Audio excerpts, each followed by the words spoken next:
Hi all, welcome to a new video of Edify Insights. So last class നമ്മൾ discuss ചെയ്തത് psychoanalysis and structure of personality ആയിരുന്നു. സൈക്കോഅനാലിസിസിലെ next പാർട്ടാണ് defence mechanisms and you may be knowing that defence mechanism എന്ന് പറയുന്നത് വളരെ important ആയിട്ടുള്ളൊരു ടോപ്പിക്കാണ് സൈക്കോഅനാലിസിസിൽ. So it's given by Sigmund Freud, that also you may be familiar with. Now what is defense mechanisms? Okay, it's a mind's way of dealing with stress. നമ്മളെല്ലാവരും സ്ട്രെസ്സിനെ deal ചെയ്യാറുണ്ട്, ചിലർക്ക് deal ചെയ്യാൻ പറ്റാറില്ല. So the defence mechanism is the mind's way. എങ്ങനെയാണ് mind നമ്മളുടെ സ്ട്രെസ്സിനെ deal ചെയ്യാറ്?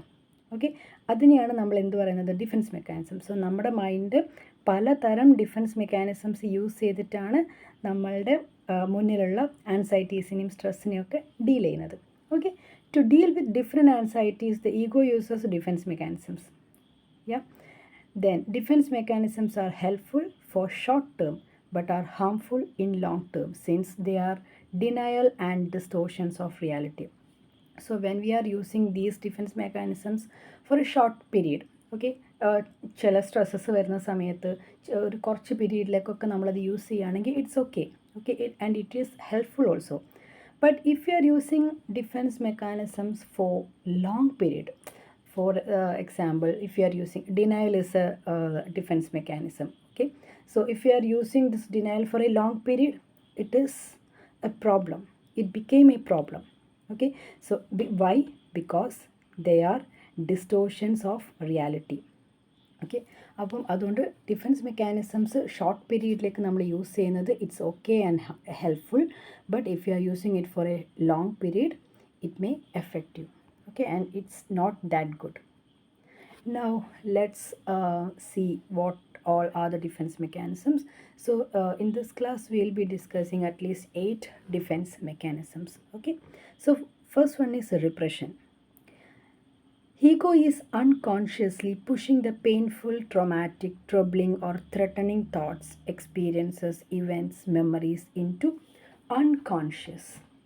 Okay, so ചില പെയിൻഫുൾ ആയിട്ടുള്ള, ചില ട്രോമാറ്റിക് ആയിട്ടുള്ള, ചില ത്രെട്ടണിങ് ആയിട്ടുള്ള നമ്മളുടെ തോട്ട്സ് അല്ലെങ്കിൽ എക്സ്പീരിയൻസസ് അല്ലെങ്കിൽ ഇവൻറ്റ്സ്, അതിനെയെല്ലാം നമ്മളുടെ അൺകോൺഷ്യസ് ആയിട്ടുള്ള മൈൻഡിലേക്ക് തള്ളിവിടാറുണ്ട്. Okay, so that is called repression.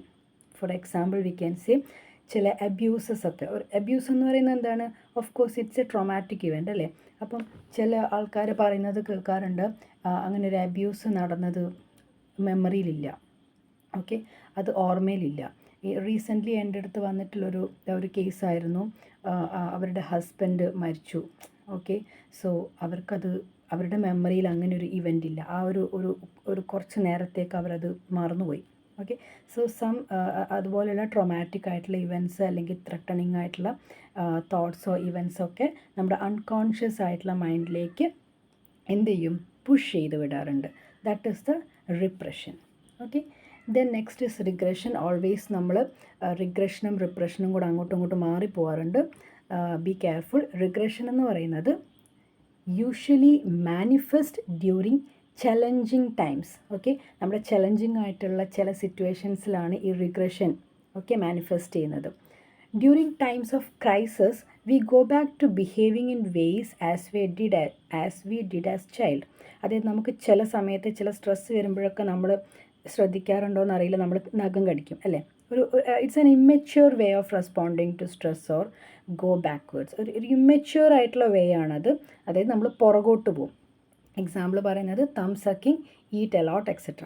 ചിലർ കുറേ വാരി വലിച്ച് കഴിക്കുന്നതാണ്, ചിലർ ഇങ്ങനെ നഖം കടിക്കും, ചിലർ നിലത്ത് കിടന്നു ഉരുളും. ചെറുതാവുന്ന സമയത്ത് അങ്ങനെയൊക്കെയുള്ള ബിഹേവിയേഴ്സൊക്കെ ഉള്ള ആൾക്കാരാണെങ്കിൽ എന്ത് ചെയ്യും? ഇങ്ങനെയുള്ള ചില സ്ട്രെസ്ഫുൾ ആയിട്ടുള്ള സിറ്റുവേഷൻസ് വരുമ്പോൾ ആ ഒരു പഴയ കാലത്ത് ഉണ്ടായിരുന്ന ചില കാര്യങ്ങൾ വീണ്ടും ആവർത്തിക്കും. നമ്മൾ അത് തന്നെ വീണ്ടും ചെയ്യും. അതാണ് usually manifest during challenging times. Challenging ടൈംസിലാണ് ഇത് മാനിഫെസ്റ്റ് ചെയ്യുന്നത്.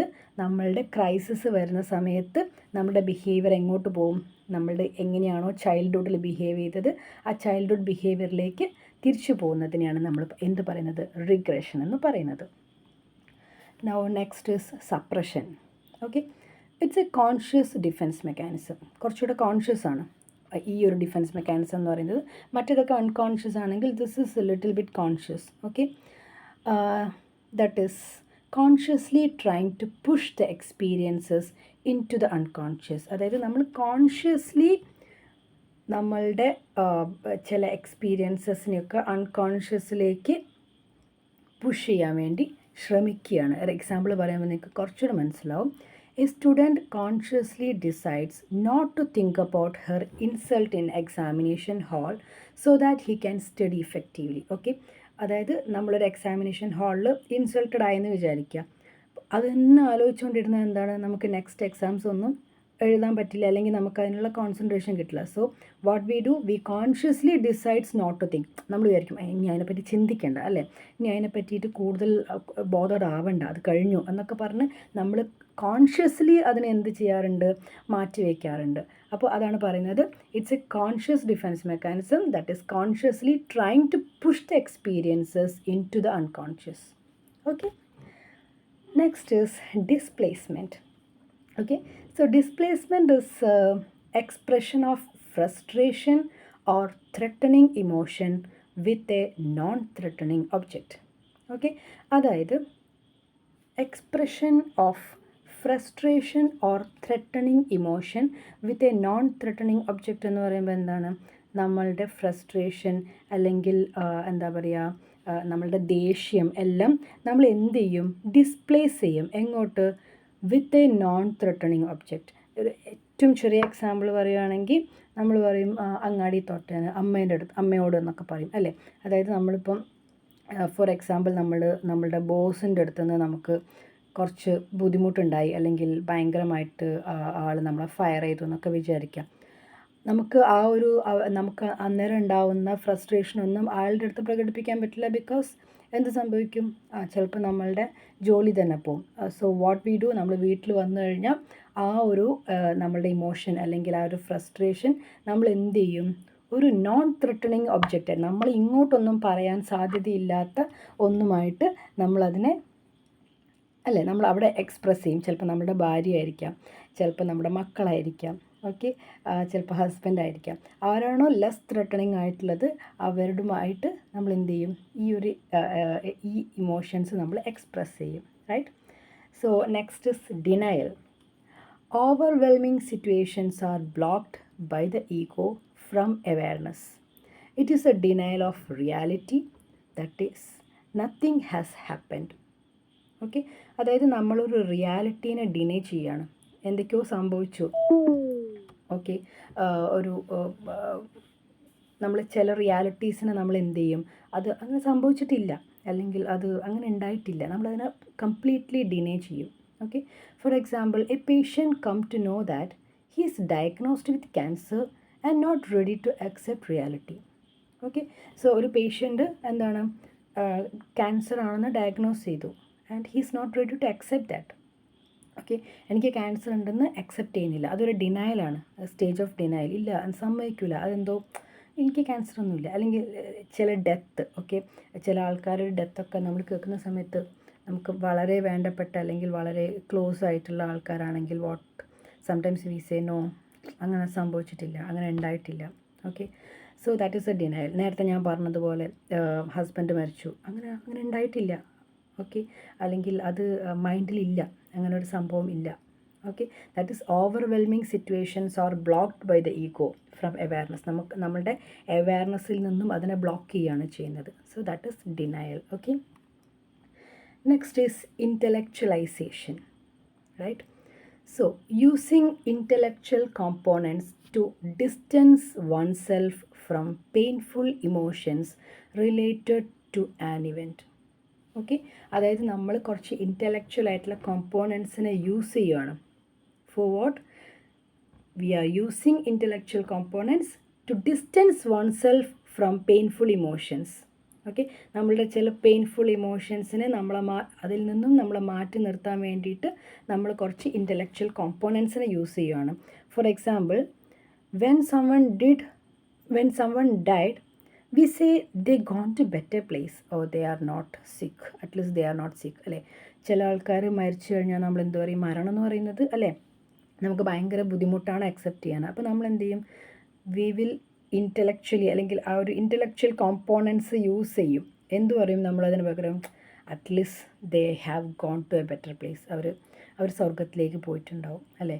അല്ലെങ്കിൽ അറ്റ്ലീസ്റ്റ് ദേ ആർ നോട്ട് സിക്ക്. അവർ എന്തായാലും ഇങ്ങനെ വളരെ വിഷമിച്ച് അസുഖം ബാധിച്ച് കിടന്നില്ലല്ലോ എന്ന് പറഞ്ഞ് നമ്മൾ കുറച്ചുകൂടി ഇൻ്റലക്ച്വലി അതിനെ ഒന്ന് ബാലൻസ് ചെയ്യും. Okay, that is the intellectualisation. And next is rationalisation. Okay, using logic by someone to explain his or her mistakes away.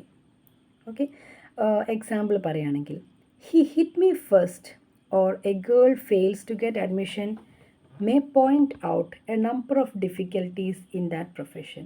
അതായത് നമ്മളൊരു ലോജിക്ക് യൂസ് ചെയ്യാണ് റാഷണലൈസേഷനിൽ. ലോജിക്ക് യൂസ് ചെയ്യാണ് by someone to explain his or her mistakes away. നമ്മുടെ മിസ്റ്റേക്കിനെ മാറ്റി നിർത്താൻ വേണ്ടിയിട്ട് അല്ലെങ്കിൽ നമ്മളുടെ മിസ്റ്റേക്സിനെ കവർ ചെയ്യാൻ വേണ്ടിയിട്ട് we use some kind of logics such as ഒരു അടിപിടി കേസ് ഉണ്ടായിക്കഴിഞ്ഞാൽ പിള്ളേരെന്തു പറയും? അവനാണ് എന്നെ ആദ്യം തല്ലിയത്. ഓക്കെ, അപ്പം അതിനകത്ത് എന്താണ്? അത് അവർ ഒരു ലോജിക്ക് യൂസ് ചെയ്യണേ. എന്നാൽ തല്ലിയോണ്ട് ഞാൻ തിരിച്ചു തല്ലി. ഓക്കെ, വേറൊരു എക്സാമ്പിളാണ് നേരത്തെ പറഞ്ഞത്. A girl fails to get admission may point out a number of difficulties in that profession. Okay, admission കിട്ടിയില്ല എന്ന് വിചാരിക്കുക ഏതെങ്കിലും ഒരു പ്രൊഫഷനിൽ, അല്ലെങ്കിൽ എവിടെയെങ്കിലും ഒരു അഡ്മിഷൻ കിട്ടിയില്ല. അപ്പം എന്തു പറയും? അത് കിട്ടിക്കഴിഞ്ഞാൽ ഇത്ര ഡിഫിക്കൽട്ടീസ് ഉണ്ടാവുമായിരുന്നു. ഓക്കെ, കുറച്ചും കൂടെ ലോജിക്കലി അതിനെ ബാലൻസ് ചെയ്യും. അതിനെയാണ് നമ്മൾ എന്ത് പറയുന്നത്? റാഷണലൈസേഷൻ എന്ന് പറയുന്നത്. Okay, now next is reaction formation. Okay, reaction formation എന്ന് പറയുന്നത് when the ego cannot accept the unconscious desires and beliefs, it transforms the individual to act in an opposite way. Okay, അതായത് ഈഗോയ്ക്ക് when the ego cannot accept the unconscious desires and beliefs, നമ്മളുടെ unconscious ആയിട്ടുള്ള ഡിസയേഴ്സിനെയും ബിലീഫിനെയും accept ചെയ്യാൻ പറ്റുന്നില്ല എന്ന് വിചാരിക്കുക. Okay, then it transforms the individual to act in the opposite way. അപ്പോൾ നമ്മൾ എന്ത് ചെയ്യും? അതിൻ്റെ ഓപ്പോസിറ്റ് ആയിട്ടുള്ള it transforms the individual to act in an opposite way. അതിൻ്റെ നേരെ ഓപ്പോസിറ്റ് ആയിട്ട് ട്രാൻസ്ഫോം ചെയ്യുക. ഒരു എക്സാമ്പിൾ പറയുകയാണെങ്കിൽ, woman who actually dislikes her mother-in-law hide her feelings by being always nice to her. അതായത് ഒട്ടും ഇഷ്ടമില്ല എന്ന് വിചാരിക്കുക, മദർ-ഇൻ-ലോനെ ഒട്ടും ഇഷ്ടമില്ല. അത് എങ്ങനെ അവർ ഹൈഡ് ചെയ്യും? ഈ ഒരു സംഭവം ഈഗോയ്ക്ക് അക്സെപ്റ്റ് ചെയ്യാൻ പറ്റുന്നില്ല. Okay, the ego cannot accept the unconscious desires and beliefs. നമ്മുടെ അൺകോൺഷ്യസ് ആയിട്ടുള്ള ഡിസയേഴ്സിനെയും ബിലീഫിനെയും ഒന്നും ഈഗോയ്ക്ക് അക്സെപ്റ്റ് ചെയ്യാൻ പറ്റുന്നില്ല. അന്നേരം എന്ത് ചെയ്യും? It transforms. ഓക്കെ, അതിൻ്റെ ഓപ്പോസിറ്റ് വേയിൽ നമ്മളെ ആക്ട് ചെയ്യാൻ വേണ്ടിയിട്ട് ട്രാൻസ്ഫോം ചെയ്യും. അതാണ് ഇഷ്ടമില്ല, അല്ലെങ്കിൽ നമുക്കൊരു ഫ്രണ്ടിനെ, അല്ലെങ്കിൽ നമുക്ക് ഇപ്പം സൊസൈറ്റി വേണം, അല്ലെങ്കിൽ സൊസൈറ്റി ഇങ്ങനെയൊക്കെ ആയിരിക്കണമെന്ന് പറയുന്ന ചില കാര്യങ്ങളായിരിക്കും. ഇപ്പോൾ സപ്പോസ് ഈ ഒരു ഏറ്റവും നല്ല എക്സാമ്പിൾ മദർ-ഇൻ-ലോ തന്നെയാണ്. മദർ-ഇൻ-ലോ ആയിട്ട് ഒട്ടും പറ്റുന്നില്ല, അല്ലെങ്കിൽ മദർ-ഇൻ-ലോൻ്റെ പല കാര്യങ്ങളും ഇഷ്ടപ്പെടുന്നില്ല, അല്ലെങ്കിൽ മദർ-ഇൻ-ലോനെ ഇഷ്ടമില്ല എന്ന് വിചാരിക്കുക. So what she do is she will be behaving like always being nice to her. എപ്പോഴും അവരോടത്ത് നന്നായിട്ട് പെരുമാറിക്കൊണ്ട് ആയിരിക്കും അതിനെയാണ് നമ്മൾ റിയാക്ഷൻ ഫോർമേഷൻ എന്ന് പറയുന്നത്. നേരെ ഓപ്പോസിറ്റ് ആയിട്ടുള്ള റിയാക്ഷനാണ് ഫോം ചെയ്യുന്നത്. ഓക്കെ, നമ്മളുടെ ആക്ച്വൽ ഫീലിംഗ് എന്താണ്? ഇറ്റ്സ് എ ഹെയ്റ്റാണ് അവിടെ ശരിക്കുള്ളത്.